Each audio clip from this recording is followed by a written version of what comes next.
Space x का साम्राज्य खत्म करने सरकार ने इसरो को दिया तगड़ा बजट।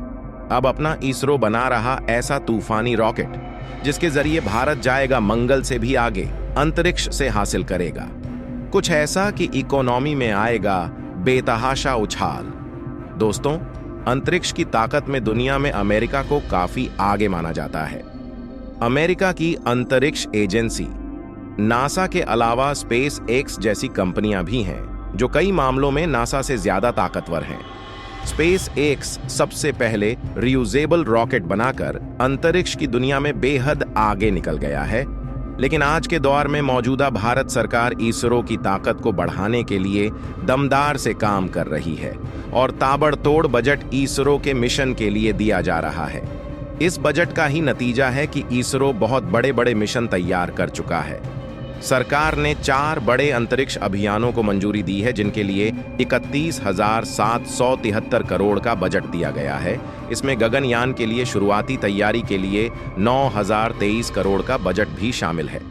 यह बजट पिछले 30 सालों में इसरो के टोटल बजट के बराबर है। मतलब अब सरकार गगनयान, चंद्रयान, अंतरिक्ष स्टेशन को लेकर बेहद संजीदगी से काम कर रही है और इसके लिए एक बेहद ताकतवर रॉकेट तैयार किया जा रहा है। इस रॉकेट के पीछे के मकसद और इसकी तमाम तकनीकों के बारे में हम विस्तार से बताने जा रहे हैं, तो वीडियो को आखिर तक देखिए। और आगे बढ़ने से पहले इसरो के समर्थन में वीडियो को लाइक जरूर करें। चंद्रयान को इतना ही नहीं, चांद पर इंसान को भेजना है। इसरो का बड़ा टारगेट भारत का अपना खुद का अंतरिक्ष स्टेशन स्पेस में रहेगा। मौजूद बड़े मिशन के लिए ज्यादा क्षमता वाले रॉकेट की सख्त जरूरत है।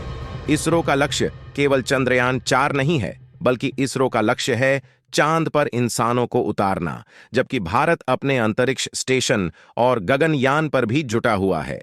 यह सारे मिशन भारी पेलोड वाले हैं, जबकि भारत के पास जो रॉकेट है वह इतने भारी पेलोड को ले जाने में सक्षम नहीं है।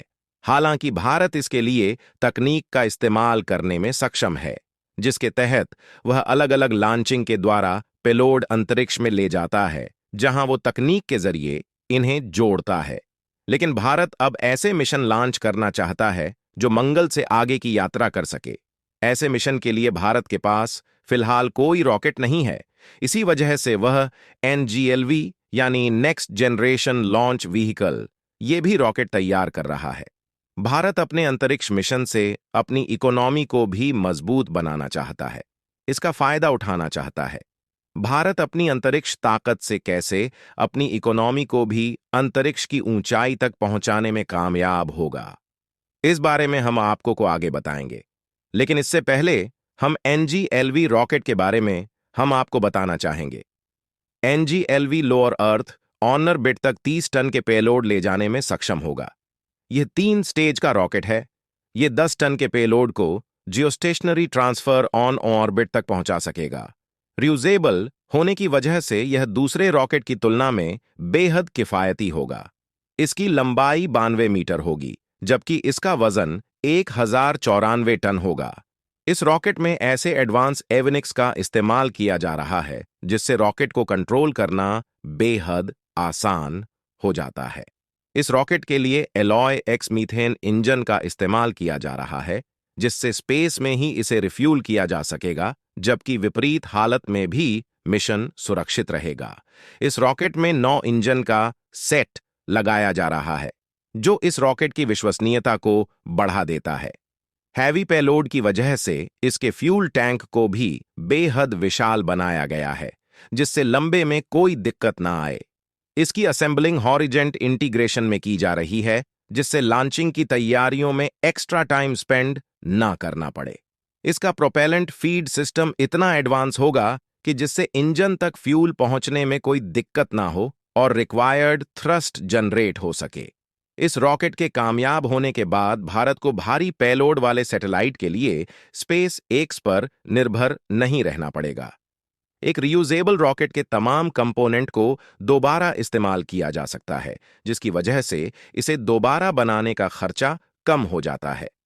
इसी वजह से दुनिया भर की अंतरिक्ष एजेंसियां इस तकनीक का इस्तेमाल कर रही हैं। इस इसरो भी इसी वजह से इस तकनीक को हासिल करने में लगा है। यह रॉकेट अंतरिक्ष में भारत के लिए बहुत बड़ा मील का पत्थर साबित होगा, क्योंकि भारत अब अंतरिक्ष मिशन को केवल इस वजह से अंजाम नहीं दे रहा है कि अंतरिक्ष की ताकत के तौर पर भारत को जाना जाए, बल्कि भारत इस बात के लिए अंतरिक्ष मिशन को अंजाम दे रहा है जिससे इस साइंस का इस्तेमाल भारत की इकोनॉमी को मजबूत बनाने में किया जाए। मौजूदा सरकार हर तकनीक और ताकत का इस्तेमाल इकोनॉमी के लिए करना चाहती है। डिफेंस तकनीक का इस्तेमाल सीधे तौर पर हथियार निर्यातक बनके भारत आर्थिक मजबूती के लिए कर रहा है, और अब स्पेस तकनीक का इस्तेमाल भी इस मकसद के लिए किया जा रहा है। इस तकनीक में युवाओं के लिए तैयार होंगे रोजगार के अवसर। सैटेलाइट लॉन्चिंग से कम्युनिकेशन के जरिए इकोनॉमी होगी मजबूत। इस तकनीक के जरिए भारत में युवाओं को रोजगार के अवसर मिलेंगे, जबकि अंतरिक्ष में मजबूत होने से कम्युनिकेशन और इंटरनेट जैसी तमाम सेवाओं के जरिए भारत मुनाफा कमा सकता है। तमाम ग्रहों से कीमती मिनरल्स हासिल करके भारत लाया जा सकता है। सैटेलाइट लॉन्चिंग का हब बनकर दुनिया भर को भारत से सेवाएं लेने के लिए आकर्षित किया जाएगा। अत्याधुनिक खुफिया सैटेलाइट के जरिए भारत की सुरक्षा व्यवस्था मजबूत होगी।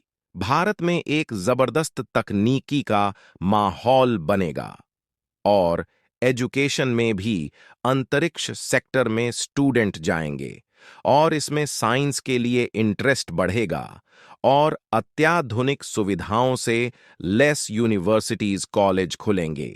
भारत का स्ट्रॉन्ग इकोसिस्टम भारत से तकनीकी सहयोग के लिए दुनिया भर को आकर्षित करेगा।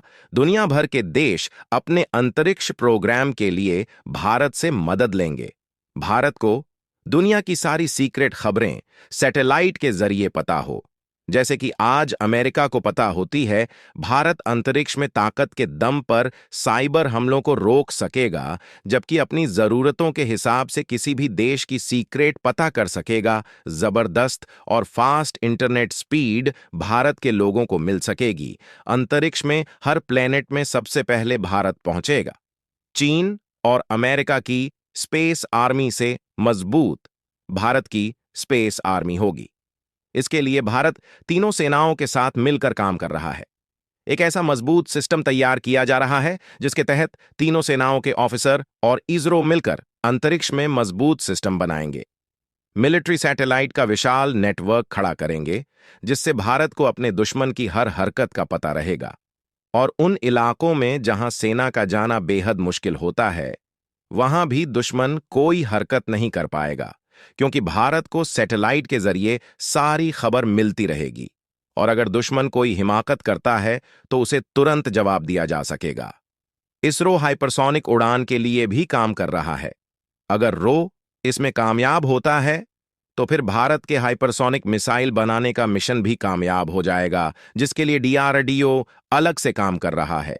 एनजीएलवी रॉकेट न बनने के बाद इससे भी ताकतवर रियूजेबल रॉकेट ईरो तैयार करे, जिससे भारत अंतरिक्ष में और लंबी दूरी तक मिशन पूरा कर सकेगा। ऐसे मिशन में दुनिया भर के देश भारत से सहयोग लेंगे। भारत फिलहाल शुक्र की स्टडी के लिए शुक्रिया भी लॉन्च करने वाला है। एनजीएलवी इस मिशन में भी मदद करेगा। तो दोस्तों, भारत के अंतरिक्ष मिशन और स्पेस एक्स के साम्राज्य में सेंध मारने के प्लान पर आपका क्या कहना है? कमेंट में बताना ना भूले। मिलते हैं एक और अगली वीडियो में। तब तक के लिए जय हिंद, जय भारत।